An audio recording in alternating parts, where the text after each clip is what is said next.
What's up, y'all? It's the Project Photography Man of the video, and today we got another hike here in the great land of Oahu, Hawaii. We're doing the hike called the Hanauma Bay hike. So it is about a 3.5 mile hike, give or take. It's a nice, chill hike, but it is very humid outside.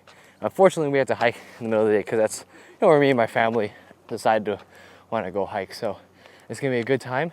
We're gonna shoot some good photos, and yeah, let's get right into it.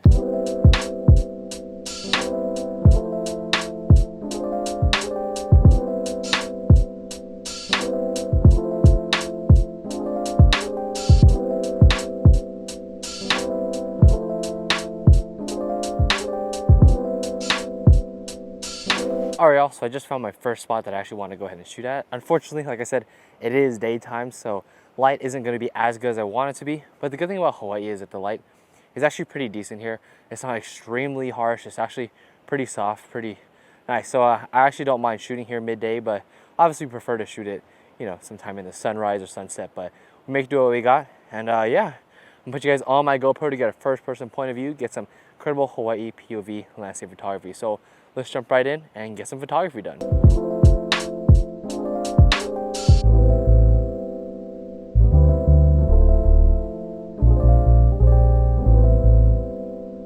What's up, y'all? We are now behind the scenes behind the camera, and we're going to be doing a little POV photography here in Hanauma Bay. It was a 3.5 mile hike here, and so we get some pretty good photos coming out of here. Like I said, we are shooting midday, which definitely gives some challenges in terms of lighting.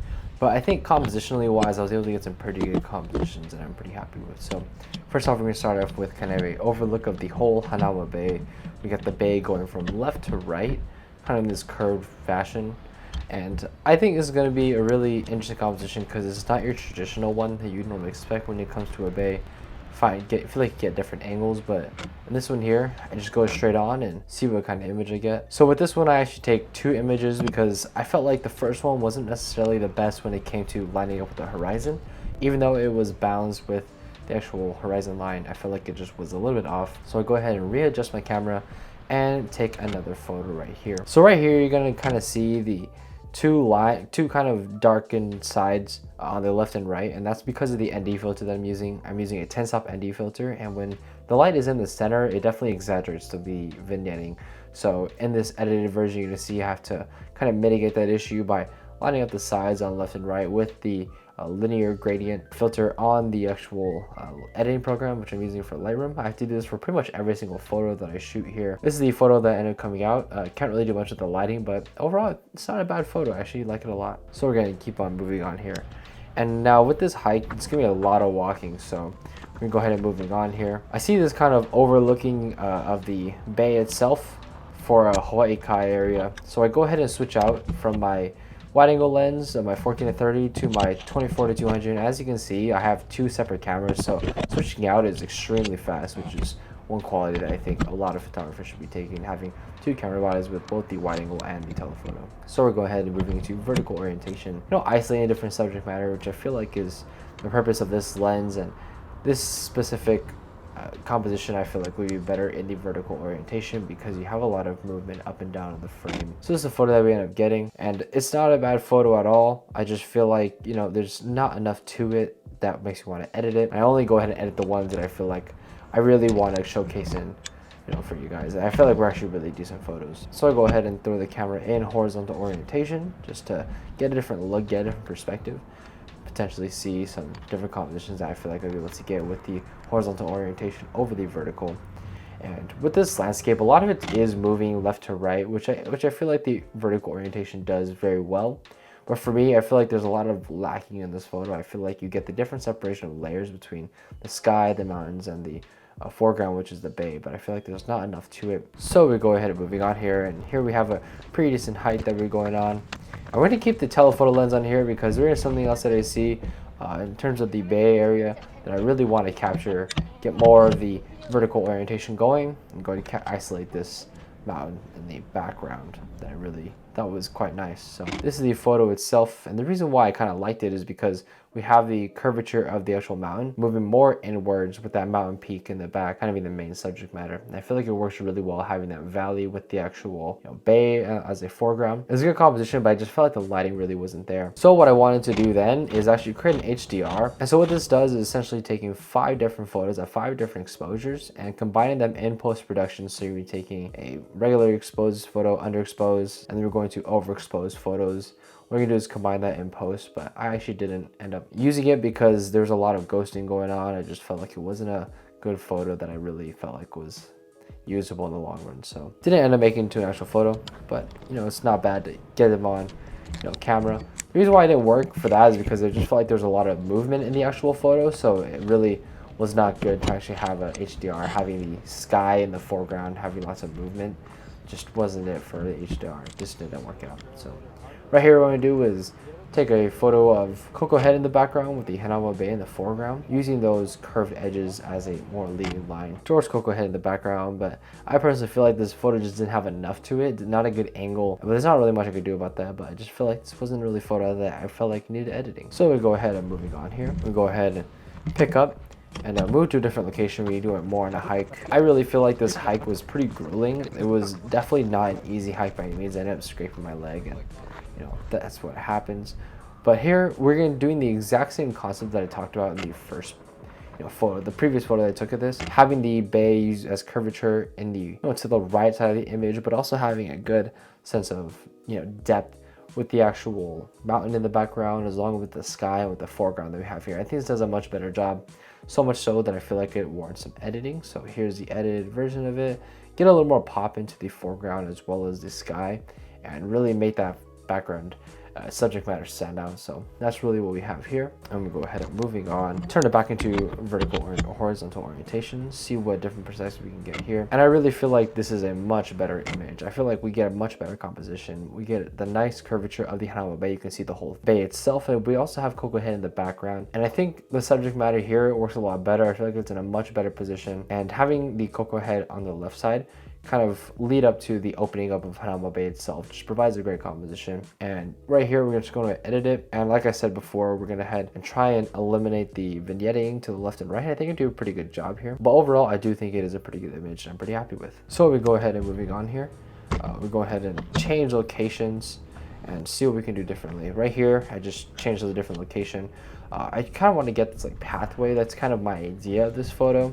So go ahead and changing out from the variable ND that I have, putting on the 10 stop, because I really want to go ahead and get that nice movement in the clouds. That's kind of what I was going towards. Going into the vertical orientation, I felt like it just does a better job of showcasing the depth of the actual trail itself and the leading lines moving from the bottom of the frame to the top. Go ahead and take the photo here. Have a nice little long exposure to get the sky movement in the background. But I just feel like it's not a good enough photo, so we got no editing here. We're gonna go ahead and change locations, keep moving down. So as you can see, it's an extremely steep, sort of hill that we have to go down. You can see my right leg is pretty banged up there, and that's just some of the perils I have to face when going on hikes like that. But just make sure you're careful and not really hurting yourself. So here we're going to have a similar concept to before when it comes to actually shooting the Hanauma Bay itself. We get that nice movement in the foreground as well as the background. I think this actually does a way better job at showcasing the Hanauma Bay as well as the JëKo Head in the background. I feel like the sky has nice movement, great composition, opening up in the sort of middle of the frame with the actual bay itself, and JëKo Head in the background as